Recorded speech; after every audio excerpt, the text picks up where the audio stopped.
आज हम सुर्खियों से आगे बढ़कर बात करेंगे। ये कहानी है एक देश के रणनीतिक बदलाव की।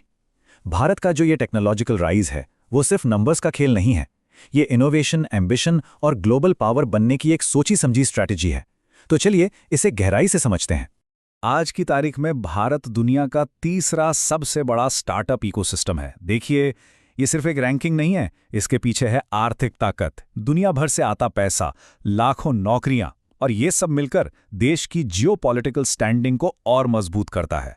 पर सबसे बड़ा सवाल तो ये है कि सिर्फ 10 साल में एक देश ने अपने इनोवेशन का पूरा नक्शा ही कैसे बदल दिया। ये रातों रात नहीं हुआ, ये एक तय की हुई यात्रा थी। तो इस कहानी को समझने के लिए हमें थोड़ा पीछे चलना होगा, उस नींव को देखना होगा जिस पर आज की ये इमारत खड़ी है। चलिए पहले हिस्से में देखते हैं ये 10 साल की जबरदस्त छलांग आखिर लगी कैसे। देखिए, ये सब शुरू हुआ 2016 में स्टार्टअप इंडिया पहल के साथ। 2021 आते आते फंडिंग में एक जबरदस्त बूम आया, जिसने यूनिकॉर्न बनने की रफ्तार को बहुत तेज कर दिया। 2024 तक फोकस सिर्फ गिनती बढ़ाने से हटकर प्रॉफिटेबिलिटी और डीप टेक पर आ गया, मतलब ऐसी टेक्नोलॉजी जो गहरी साइंटिफिक रिसर्च पर आधारित हो। और 2026 तक भारत ने तीसरे सबसे बड़े इकोसिस्टम के तौर पर अपनी जगह पक्की कर ली। अब जरा इन आंकड़ों के स्केल को देखिए, मतलब कहाँ 2016 में 500 से भी कम स्टार्टअप्स और कहाँ आज 2,10,000 से भी ज्यादा। ये जो ग्रोथ है, ये वाकई में असाधारण है। और ये ग्रोथ सिर्फ गिनती में नहीं है, वैल्यू में भी है। 2014 में जहां सिर्फ 4 यूनिकॉर्न्स थे, मतलब $1 बिलियन से ज्यादा वैल्यू वाली कंपनियां, वही आज इनकी संख्या 125 से भी ज्यादा है, यानी 30 गुना से भी ज्यादा का उछाल। तो आखिर ये सब हुआ कैसे? ये कोई अचानक हुआ चमत्कार नहीं था। इसके पीछे थे 2 बड़े इंजन, पॉलिसी और टेक्नोलॉजी। चलिए दूसरे हिस्से में समझते हैं कि इस रफ्तार के पीछे असली वजह क्या थी। सरकार की जो रणनीति थी वो 4 पिलर्स पर खड़ी थी। स्टार्टअप इंडिया ने कागजी कार्रवाई को आसान किया, डिजिटल पब्लिक इंफ्रास्ट्रक्चर ने इनोवेशन के लिए एक रेडीमेड प्लेटफॉर्म दे दिया, फंड ऑफ फंड्स ने वेंचर कैपिटल इन्वेस्टमेंट को बढ़ावा दिया, और जेम पोर्टल, इसके जरिए सरकार खुद स्टार्टअप्स की एक बहुत बड़ी और भरोसेमंद कस्टमर बन गई, जो किसी भी नई कंपनी के लिए एक बहुत बड़ा बूस्ट होता है। तो ये डीपीआई यानी डिजिटल पब्लिक इंफ्रास्ट्रक्चर आखिर है क्या? आसान भाषा में समझिए, ये डिजिटल सड़कें हैं, जैसे पहचान के लिए आधार और पेमेंट के लिए यूपीआई। इन्हीं की वजह से आज कोई भी फिनटेक स्टार्टअप कुछ हफ्तों में एक नया प्रोडक्ट बना सकता है, जिसमें पहले सालों लग जाते थे। इसने बहुत कम लागत पर बड़े पैमाने पर इनोवेशन को मुमकिन बनाया।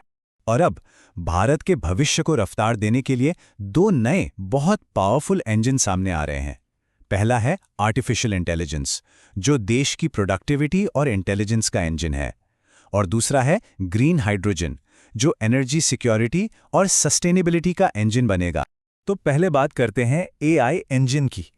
भारत एआई को सिर्फ एक टेक्नोलॉजी की तरह नहीं देख रहा, बल्कि इसे इकोनॉमी के हर सेक्टर में प्रोडक्टिविटी बढ़ाने और कंप्यूट सॉवरेनिटी यानी कंप्यूटिंग पावर में आत्मनिर्भर बनने का एक बड़ा जरिया मान रहा है। और एआई का असर वो तो हर जगह दिख रहा है। हेल्थ केयर में बीमारियों का जल्दी पता लगाने से लेकर खेती में पैदावार बढ़ाने तक, गवर्नेंस में सर्विस डिलीवरी बेहतर करने से लेकर डिफेंस में स्ट्रैटेजिक ताकत बढ़ाने तक, और सबसे जरूरी, भारतीय भाषाओं में एआई मॉडल्स बनाकर डिजिटल दुनिया को हर किसी की पहुंच में लाया जा रहा। एआई के लिए ना सबसे बड़ी रुकावट होती है कंप्यूटिंग पावर की भारी भरकम लागत। इसी मुश्किल को दूर करने के लिए इंडिया एआई मिशन के तहत स्टार्टअप्स को 38,000 जीपीयू दिए गए हैं। मतलब सरकार हाई परफॉर्मेंस कंप्यूटिंग को कुछ बड़ी कंपनियों तक सीमित नहीं रखना चाहती, बल्कि हर इनोवेटर तक पहुंचाना चाहती है। तो जहां एक तरफ एआई भारत के दिमाग को तेज कर रहा है, वहीं दूसरा इंजन एक और बहुत बड़ी बुनियादी जरूरत को पूरा कर रहा है, एनर्जी। ग्रीन हाइड्रोजन सिर्फ एक एनवायरमेंटल पॉलिसी नहीं है, ये लंबे समय के लिए आर्थिक और ऊर्जा के क्षेत्र में आजादी पाने का एक स्ट्रेटेजिक पिलर है। और यहां एम्बिशंस का स्केल देखिए। नेशनल ग्रीन हाइड्रोजन मिशन का लक्ष्य है 2030 तक हर साल 5 million metric ton green hydrogen बनाना। ये नंबर दिखाता है कि भारत क्लीन एनर्जी में एक ग्लोबल लीडर बनने के लिए कितना सीरियस है। और ये सब एक नए मंत्र, एक नई सोच के साथ हो रहा है। प्रधानमंत्री नरेंद्र मोदी का ये कोट साफ बताता है कि अब फोकस सिर्फ कितना बनाना है पर नहीं, बल्कि कितना अच्छा बनाना है पर है। लक्ष्य है दुनिया के लिए क्वालिटी स्टैंडर्ड सेट करना। लेकिन रास्ता इतना आसान भी नहीं है। इस रफ्तार को बनाए रखने में कई बड़ी चुनौतियां भी हैं जिनका सामना करना ही होगा। एक बैलेंस्ड एनालिसिस के लिए इन चुनौतियों को समझना भी उतना ही जरूरी है। इन चुनौतियों में सबसे पहले तो है फंडिंग की उठापटक, जो ग्लोबल इकोनॉमी पर निर्भर करती है। फिर है हाई स्किल्ड टैलेंट की कमी, खासकर एआई और डीप टेक जैसे फील्ड्स में।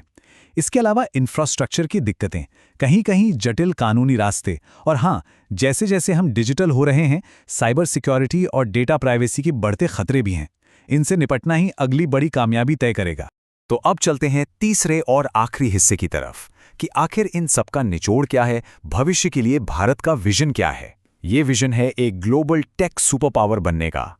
पहला बड़ा बदलाव सर्विस देने वाली इकोनॉमी से इंटेलेक्चुअल प्रॉपर्टी बनाने वाली इकोनॉमी बनना। मतलब अब सिर्फ दूसरों की टेक्नोलॉजी इस्तेमाल नहीं करनी, बल्कि खुद वो टेक्नोलॉजी बनानी है जिसे दुनिया इस्तेमाल करे। दूसरा विजन है एनर्जी के लिए दूसरे देशों पर निर्भर रहने की जगह खुद क्लीन एनर्जी का एक्सपोर्टर बनना।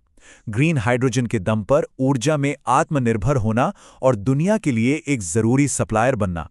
ये ग्लोबल एनर्जी की पूरी जियोपॉलिटिक्स बदल सकता है।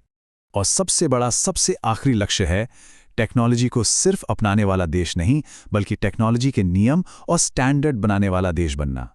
ये भारत के एक ग्लोबल लीडर बनने की तरफ आखिरी और सबसे अहम कदम है। तो हम इस पूरी बातचीत को एक बड़े सवाल पर छोड़ते हैं। क्या अगली ग्लोबल टेक्नोलॉजी के स्टैंडर्ड्स भारत में लिखे जाएंगे? ये सवाल सोचने पर मजबूर करता है कि भारत की ये जो तकनीकी उड़ान है, उसके जियोपॉलिटिकल और आर्थिक मायने कितने गहरे हो सकते हैं।